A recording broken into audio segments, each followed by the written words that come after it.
Dari Rabi'ah bin Ka'ab al-Aslami radhiyallahu anhu, beliau berkata, qala lin nabiyyu sallallahu wa ala alihi wa sahbihi wasallam, qala lin nabiyyu sallallahu alaihi wasallam, sal faqultu as'aluka murafaqataka fil jannah faqala awa ghaira dhalik faqultu huwa dhak qala fa'inni ala nafsika bikathratis sujud.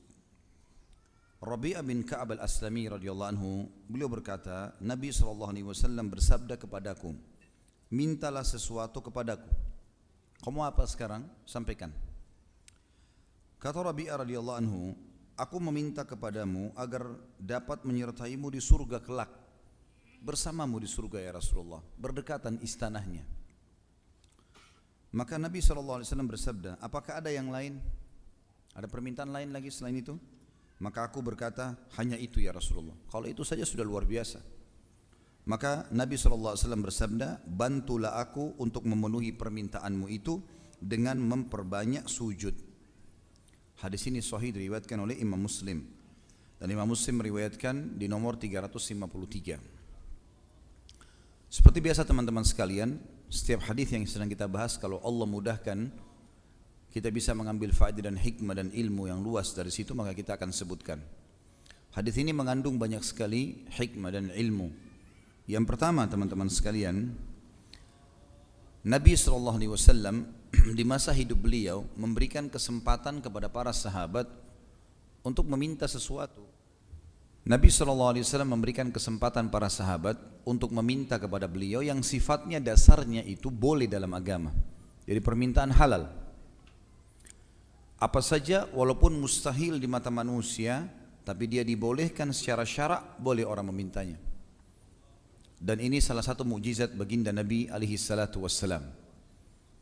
Makanya beliau berkata kepada Rabi'ah radhiyallahu anhu, mintalah kepadaku sesuatu. Dan ini tentu atas izin Allah. Dan sahabat-sahabat yang cerdas, tentu semua sahabat insya Allah cerdas, tapi ada yang luar biasa di antara mereka. Mereka jeli menangkap itu. Seringkali ada di antara mereka yang datang kepada Nabi SAW mengatakan, ya Rasulullah doakan saya, ya Rasulullah doakan anak saya, ya Rasulullah begini. Dan seringkali juga di antara mereka ada yang berani, tanda kutip di sini, untuk memulai pertanyaan atau memulai satu perbuatan yang akhirnya menjadi mukjizat baginda Nabi SAW.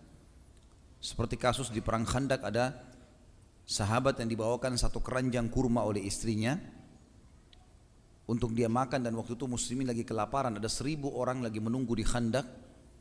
Maka dia pun tidak memakan.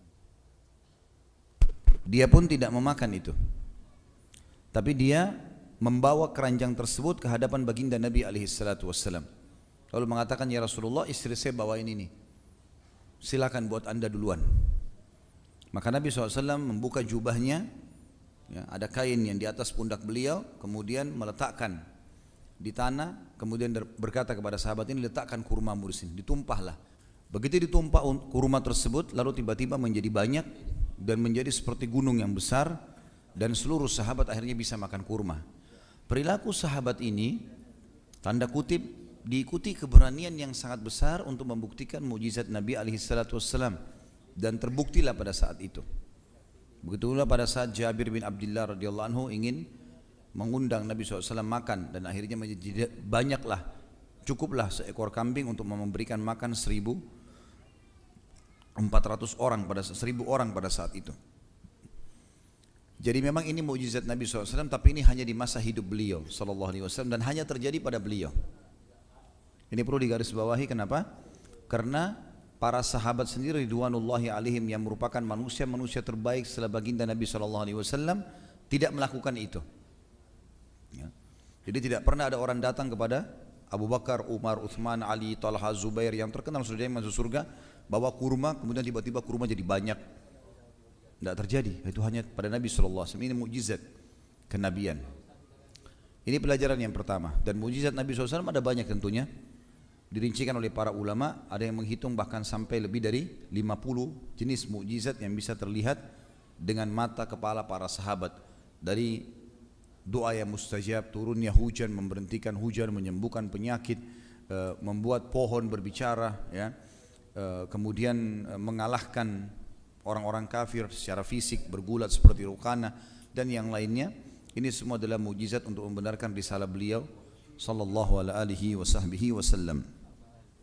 Yang kedua, pelajaran dari hadis ini adalah kecerdasan Rabi'ah radhiyallahu anhu. Kecerdasan Rabi'ah ini tidak biasa, karena waktu ditawarkan Nabi SAW minta apa saja. Dia bisa minta, ya Rasulullah, buatlah minta kepada Allah agar saya jadi kaya raya, orang terkayanya umatmu, mungkin bisa saja. Bisa minta orang yang paling banyak punya keturunan misalnya, orang yang selalu menang, orang yang panjang umur. Tapi perhatikan permintaan Rabi'ah, saya ingin ya Rasulullah masuk surga plus bersama Anda di situ. Permintaan yang sangat cerdas ini, gitu kan? Kata para ulama, permintaan Rabi'ah ini sebenarnya dia sedang meminta sesuatu nikmat yang besar sehingga nikmat kecil ikut rentetannya. Maksudnya adalah dengan meminta agar menemani Nabi SAW di surga, berarti di dunia dia akan selalu bersama dengan Nabi di amalan-amalannya. Otomatis permintaan yang tinggi ini mendatangkan hal yang kecil. Nanti gak? Seperti itulah. Dan ini kejelian seseorang dalam meminta sesuatu. Dan boleh seseorang tamak dengan rahmat Allah, apalagi kalau mengejar surga. Gak ada masalah. Kita bisa berinfak 1.000 rupiah, bisa dapat surga karena sedekah. Tapi kita juga bisa dapat surga dengan 100.000 rupiah atau bahkan 100 juta rupiah. Kita keluarkan yang paling besar untuk mengejar surga. Boleh tamak dengan itu. Rahmat Allah sangat luas, gitu kan? Dan ini kejelian teman-teman sekalian. Oleh karena itu kata para ulama, semestinya setiap muslim selalu mendahulukan dalam kesehariannya yang dia minta kepada Allah Azza wa Jalla adalah surga. Itu dulu, sebelum permintaan dunia. Karena minta masuk dalam surga berarti permintaan besar di akhirat sana, apalagi surga Firdaus, mengharuskan nanti itu otomatis akan nyambung dengan keselamatan di dunia. Karena enggak mungkin kita masuk surga kalau amal kita di sini buruk, ngerti enggak? Bisa ditangkap? Ya? Masih hidup siang-siang ya? Kalau enggak bisa tangkap bahaya, soalnya ilmunya penting. Jadi harus seperti itu. Makanya kita kalau minta surga, berarti sebenarnya kita sudah minta dunia kita jadi baik.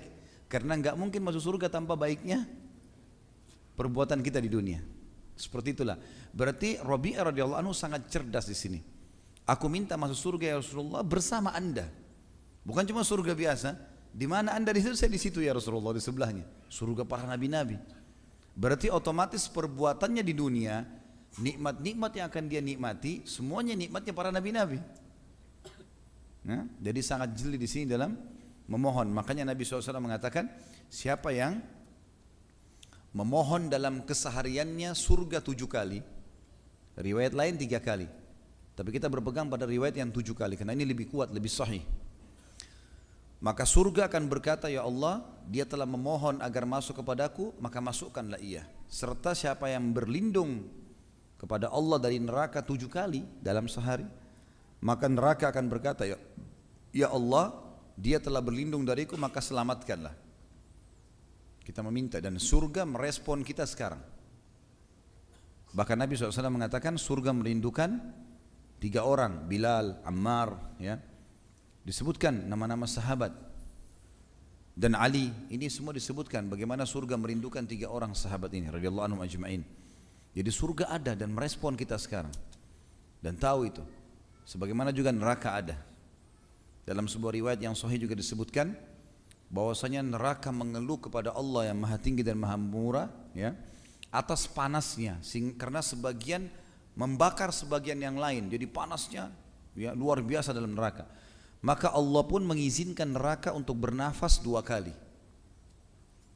Nafas itulah yang kalian temukan, panas yang sangat di musim panas dan dingin yang sangat di musim dingin. Itu hembusan nafasnya neraka Jahannam. Teman-teman bisa kembali ke YouTube, ada ceramah saya tentang bedah buku Rasulullah SAW bercerita tentang surga dan neraka, dan riwayat itu dihasankan oleh para ulama hadis. Berarti kita ada respon, surga dan neraka sudah ada, dan ada respon interaksi dengan surga dan neraka. Dan Nabi SAW mengatakan, sungguh demi zat yang jiwaku dalam genggamannya, seseorang di antara kalian lebih dekat dengan surganya daripada tali sendalnya sendiri. dan seseorang dikatakan lebih dekat dengan nerakanya daripada tali sendalnya sendiri. Tinggal istiqomah teman-teman sekalian, itu saja. Nikmati halal, kerjakan perintah, tinggalkan haram, pertahankan saya sampai mati, masuk surga. Itu kata kuncinya. Antum baik seperti sekarang, jujur, amanah, jauhi semua yang haram, nikmati yang halal, mati masuk surga, pertahankan saja itu. Sampai Hudzaifah bin Yaman radhiyallahu mengatakan, aku berharap bisa masuk ke dalam rumahku dan aku beribadah kepada Allah, tidak bertemu sama orang sampai aku mati. Selesai, karena janji Allah di akhirat pasti. Artinya memang tinggal menjaga itu. Meninggal masuk surga, itu berarti kita lebih dekat dengan surga daripada tali sendal kita sendiri. Kalau dari masjid dicabut ruhnya masuk surga. Lagi sujud, lagi baca Quran, lagi bakti sama orang tua, lagi jenguk orang sakit, lagi jihad, luar biasa terbuka semua pintunya. Tinggal sabar dalam ketaatan. Begitu pula dengan kemaksiatan. Orang lebih dekat dengan nerakanya. Orang ke diskotik, bar, mabuk-mabukan, tabrakan mati, masuk neraka. Begitu dekat dia dengan nerakanya, wa na'udzubillah. Gitu kan? Oleh karena itu kita harus selalu menyebutkan teman-teman dalam keseharian kita minimal 7 kali. Minta masuk surga dan minta berlindung dari api neraka.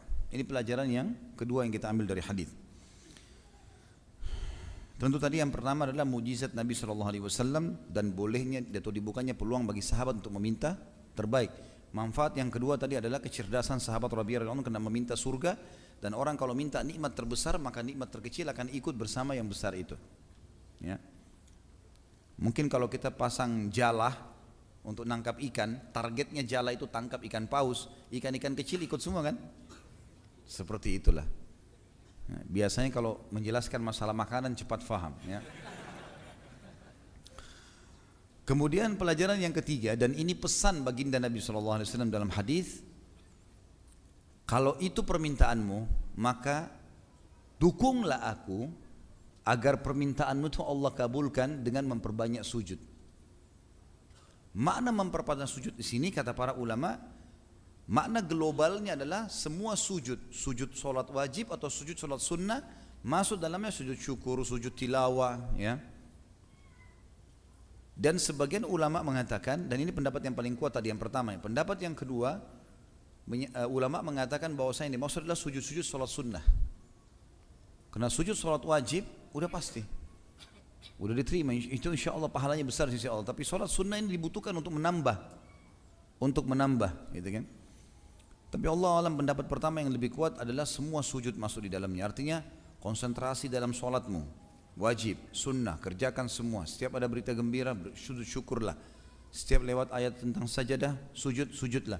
Dan sudah kita bahas di bab solat kita sebelumnya. Dan ini juga merupakan teman-teman sekalian fadilah bagi orang yang selalu sholat. Dan sholat itu berikan haknya. Tenang, tumaknina. Jangan tergesa-gesa, gak ada yang antum kejar. Allahu Akbar, nikmati kalimat itu karena per hurufnya pahala. Nikmati gerakannya karena pergerakan pahala. Sudah nafas tenang. Wajjahtu wajhiya lilladzi fataras samawati wal ard. Tenang. Wajjahtu wajhiya lilladzi fataras samawati wal ard. Atau apa yang dibaca? Buru-buru, mau kejar apa ini? Al-Fatihah baca, Alhamdulillahi Rabbil Alamin. Salah satu cara Nabi SAW baca Al-Quran adalah berhenti di tempatnya. Ar-Rahmanir Rahim, pelan-pelan. Alhamdulillahirrahmanirrahim, Ar-Rahmanir-Rahim, Maliki Yaumiddin, Iyyaka na'budu wa iyyaka nasta'in. Apa yang dikejar ini? Buru-buru. Kalau antum bicara sama atasan berani nggak ngomong gitu? Nggak ada titik, nggak ada komanya. Diusir dari ruangan itu. Tapi Allah Maha Pemurah, kesian sama antum itu. Kesian hamba saya ini bodoh, nggak ngerti nih. Masih dimaafin, kasih pahala. Dikasih pahala. Allah bilang, insan itu, manusia itu zalumun jahul. Bodoh, zalim dan bodoh. Manusia begitu, suka mau dapat pahala besar tapi nggak memberikan yang terbaik. Bagaimana caranya? Mau sehat, mau kuat, mau keturunan, 2.000 rupiah sedekahnya. Cerewetnya luar biasa sama Allah. Tapi 2.000 celengannya. Kalau beli baju 100.000, 200.000, kasih orang miskin, dicari uang yang paling kecil. Jahul itu, bodoh. Jangan antum masuk kategori orang bodoh ini. Orang bodoh-bodoh ini menjauhkan diri dari rahmat Allah Subhanahu Wa Taala. Gitu kan?